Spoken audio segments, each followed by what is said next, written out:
Lanjut S2 tadi lanjutnya seperti penambangan di luar negeri misalkan ya. Di Amerika dia lebih menyelamatkan alam di wilayahnya sendiri dibanding dia harus mengeksplorasi deforestasi untuk kepentingan produksi tambang. Dia lebih memilih untuk membeli pangan di luar atas kuasa industri-industri yang ditanam di Eropa, di wilayah Asia sebagai penyedia pangan di negaranya. Dan selanjutnya apa sih kepentingannya membangun properti pangan di negara kita untuk mempertahankan budaya yang sudah menjadi kultural yang memang kita adalah wilayah tropis dikelilingi oleh pulau-pulau dan pegunungan yang menjadi syarat penting untuk kebutuhan pangan, untuk melindungi iklim dari polusi-polusi dan pembangunan berkelanjutan yang berbasis kemanusiaan, dan ini sangat penting sekali. Kita memang harus mengingatkan kepada pemerintahan yang ada di kabupaten kota, pemerintahan desa, kelurahan segala macam untuk bagaimana sih yang namanya menyelamatkan lingkungan dari polusi emisi karbon yang berlebihan, terus zat-zat yang membahayakan untuk kesehatan masyarakat di setiap daerah, dan ini harus menjadi pokok-pokok penting yang harus ditanamkan oleh pemerintahan. Selain daripada tadi pembangunan, apa sih hubungan relasi antara polusi tanah dengan produksi pangan dan lingkungan yang sehat, lingkungan yang bersih. Ini adalah satu kesatuan, bagian dari terpenting bagaimana negara governance untuk mengelola itu tentunya.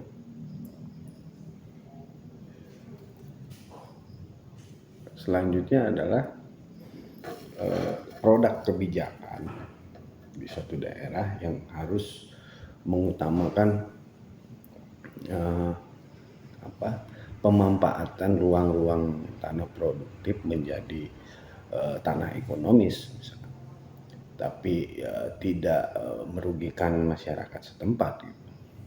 Jadi sayangnya di Indonesia suka begini nih, suka yang namanya lahan kosong produktif dijadikan usaha liar negara itu sendiri gitu, atau pemerintahan gitu, melalui oknum-oknum gitu. Dan nantinya ketika orang sudah berhimpun di situ menjadi satu bagian ekonomi atas pemanfaatan lahan, akhirnya dibersihkan. Nah, inilah yang menjadi konflik yang akan berkepanjangan, mau baik konflik horizontal maupun konflik vertikal itu akan terjadi. Karena apa?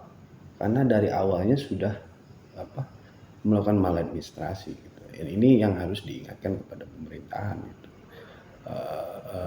Tujuan saya adalah membuat satu gagasan penting bahwa lingkungan pangan tanah itu menjadi berarti gitu. Karena tidak bisa semua tanah dijadikan real estate, food estate, ataupun produksi yang berskala besar sekalipun gitu kan. Tapi juga harus mementingkan aspek-aspek lingkungan lainnya, seperti misalkan kalau urban city itu di perumahan-perumahan itu kan minim yang namanya tanaman pangan, tanaman hias, ataupun yang bisa menghasilkan oksigenasi yang bagus gitu untuk lingkungannya. Walaupun tempatnya bersih, tapi semuanya dikelilingi oleh beton-beton dan tembok-tembok. Tapi ketika keluar rumah dia menghirup udara yang begitu sumpah ataupun trust tidak enak. Akhirnya dalam 1 tahun kita bisa mengukur berapa kali kita mempunyai penyakit flu, Berapa kali kita mempunyai penyakit diare karena kita harus menghirup udara-udara yang tidak baik gitu. Nah inilah eh, yang pokok-pokok yang harus dipentingkan gitu. Seperti misalkan penyediaan lingkungan bersih itu harus menanam di rumah-rumah, itu tanaman pangan atau tanaman hias ya itu terserah gitu ya. Kalau di kampung mungkin nggak usah ditanya bahwa tanahnya banyak, luas, akses pembangunan pun tidak terlalu banyak gitu kan. Tapi bedanya kalau di urban city atau daerah perkotaan, megapolitan atau metropolitan eh, itu sangat kurang sekali gitu. Nah ini yang harus diprioritaskan gitu. Artinya bukan hanya sebagai bahwa megapolitan atau metropolitan adalah penghasil ekonomi saja, penghasil pekerja saja, tapi tidak mempedulikan lingkungan. Itu kita harus hitung misalkan iklim udara, pencemaran air, pencemaran apa kan akhirnya menjadi dampak buruk bagi kesehatan masyarakat atau yang mengakibatkan tingkat kematian yang sangat tinggi dan sebagainya. Itu menjadi data riset yang harus dilakukan oleh pemerintah daerah gitu. Sehingga data risetnya itu bisa menghasilkan solutif yang baik gitu. Governance to public policy, pemerintahan untuk kebijakan publik, ya, konstituen humanitinya gitu, berkelanjutan, pemerataan kesejahteraan tidak, atau mempedulikan lingkungan tidak, mempedulikan tenaga kerja tidak, macam-macam lah kebijakan itu. Terjelas inilah siklus tanah berabad-abad yang tadinya kosong ditempati menjadi daya produksi, menghasilkan gitu kan. Jadi ada zona hijau yang tidak boleh dieksplorasi, ada zona untuk industri, ada zona untuk rumah-rumah, urban city, ada juga lingkungan-lingkungan yang kotor. Kita harus lakukan pembersihan dan sebagainya gitu. Seperti yang dulu kita pernah mendengar kalau budaya Jumat bersih itu kenapa? Setiap hari Jumat itu orang bekerja bakti membersihkan lingkungan, saluran dan sebagainya hanya untuk kepentingannya airnya tidak macet, lancar, orang tidak ada yang namanya nyamuk karena air menggenang segala macam, karena itu dasarnya untuk kepentingan kesehatan masyarakat di lingkungan tersebut sebenarnya gitu. Sekarang budaya itu sudah semakin hilang gitu. Perkampungan apalagi di wilayah-wilayah perumahan tidak ada yang, jarang saya ngelihat gitu ada kerja bakti dalam 1 minggu sekali ya, nggak ada gitu, kecuali ada momentum gitu di wilayah seperti 17 Agustus baru lingkungan dibersihin, dihias dan segala macam. Nah inilah dampak-dampaknya kan sudah terasa ya sama kita gitu, banjir bulanan segala macam, serapan air sudah semakin hilang gitu kan, semakin tidak ada diciptakannya penyerapan air hujan segala macam. Nah ini penting kita bahwa Indonesia yang begitu luas tanahnya, luas lautnya, luas potensinya gitu, sebagai negara terkaya, tapi juga sudah terlalu banyak juga menjadi negara terkorup di dunia gitu. Misalkan sudah masuk dalam 10 besar, menjadi negara maladministrasi di pemerintahannya juga sudah masuk dalam 10 besar, dan ini harus ada perubahan yang baik dan revolusioner lah untuk pemerintahan itu, mau birokrasinya, tatanan pelayanannya gitu, tidak ada ketimpangan si miskin dan si kaya gitu, pelayanan tetap harus sama gitu. Kita bisa lihat contoh misalkan bagaimana orang miskin datang ke rumah sakit walaupun punya BPJS ataupun jaminan kesehatan lainnya, karena dia orang miskin kelihatan dari raut muka ataupun psikologis si pelayan, akhirnya dia membelakangkan gitu dibanding ada yang prioritas gitu. Nah ini yang menjadi ketimpangan sosial, antara si miskin dan si kaya, dan ini harus dikecam gitu. Terus nggak boleh itu yang namanya pelayanan itu berpihak kepada orang kaya saja gitu, karena mereka pun digaji dari orang miskin juga kok gitu loh. Sekalipun dia BPJS-nya non non prabayar atau dia disubsidi, tetap aja kan dia bayar, negara bayar kepada BPJS gitu. Nah, ini itu contoh lah gitu di tindakan pelayanan kesehatan gitu, belum yang lain-lain gitu.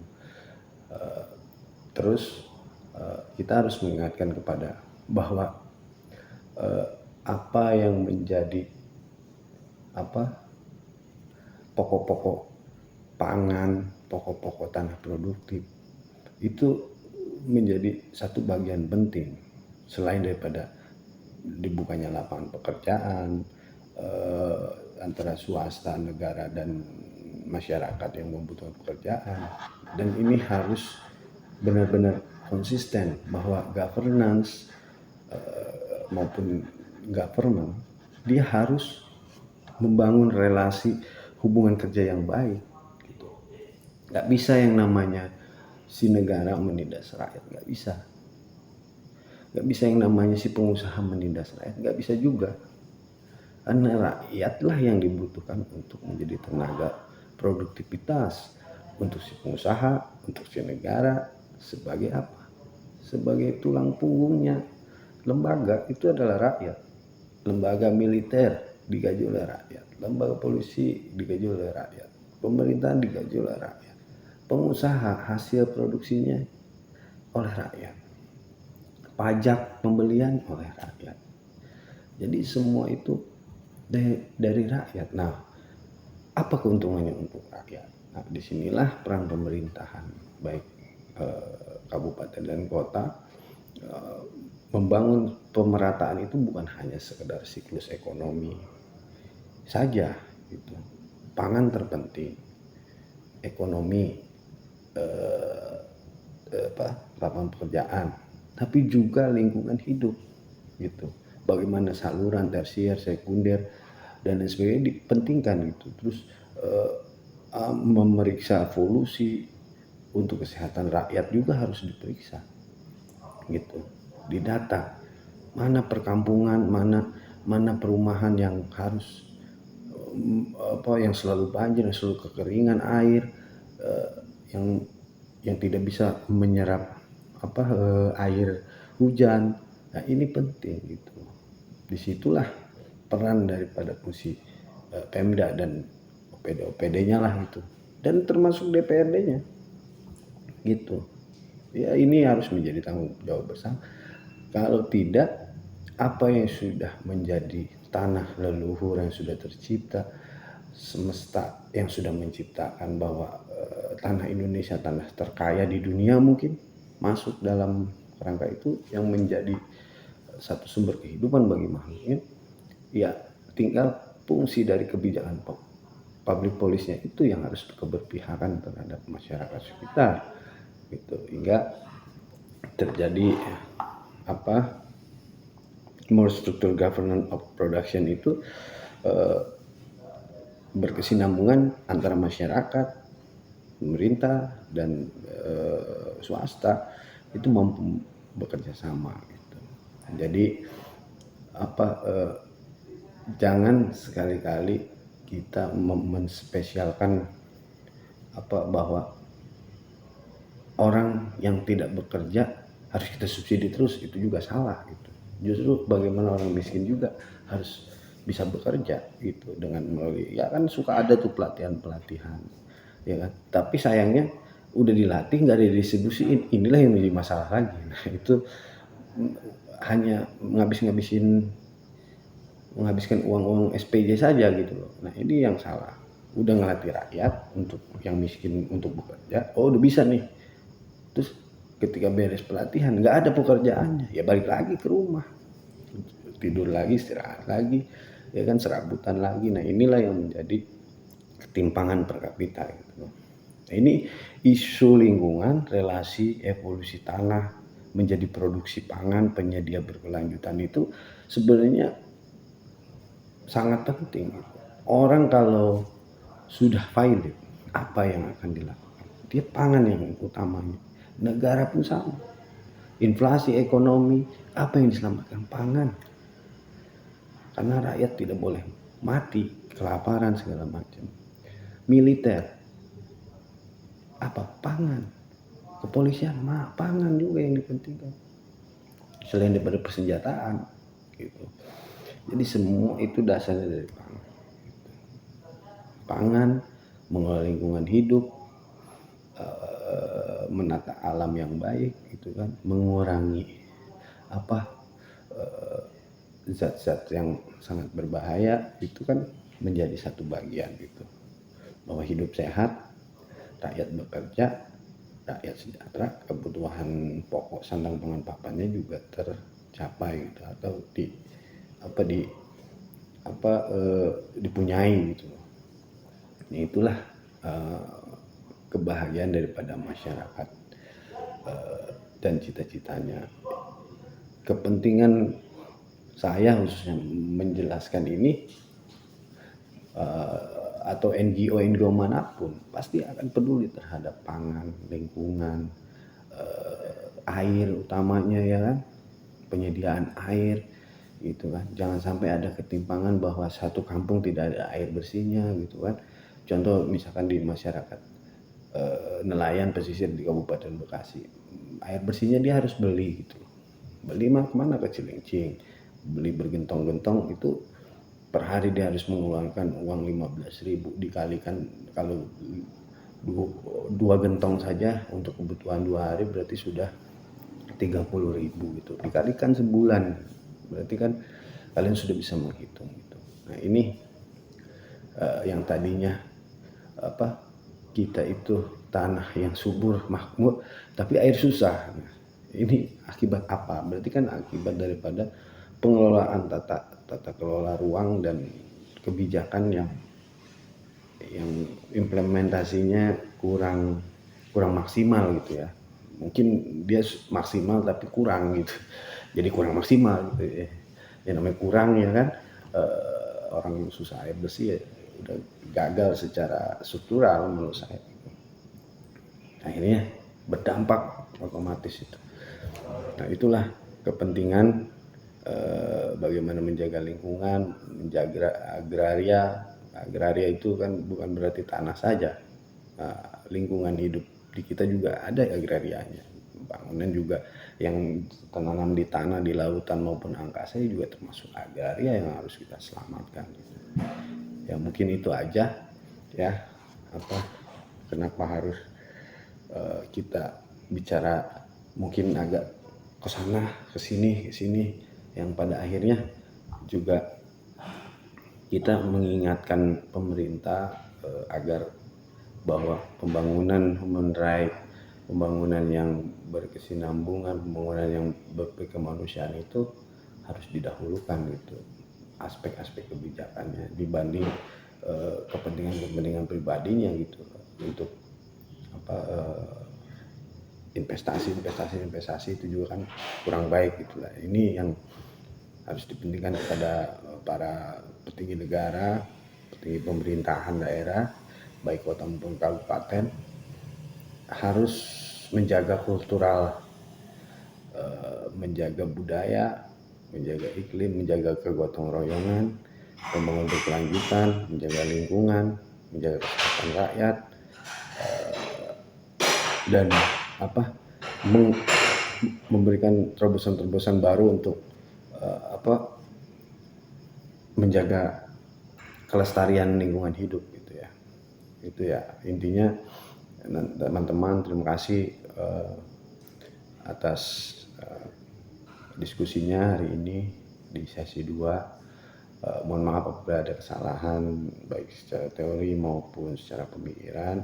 Mudah-mudahan apa yang menjadi bagian daripada presentasi diskusi ini berguna untuk pemerintahan baik kota dan kabupaten, sekalipun untuk diri kita sendiri. Dan jika ada tambahan atau mau direduksi segala macam ya kita bebaskan saja, diskusinya juga diskusi bebas. Mudah-mudahan sangat berguna untuk kita semua. Salam damai, salam sejahtera, dan salam lestari untuk lingkungan kita, untuk lingkungan Indonesia. Semoga kita diberikan kesehatan dan kebahagiaan selalu. Terima kasih. Wassalamualaikum warahmatullahi wabarakatuh. Merdeka.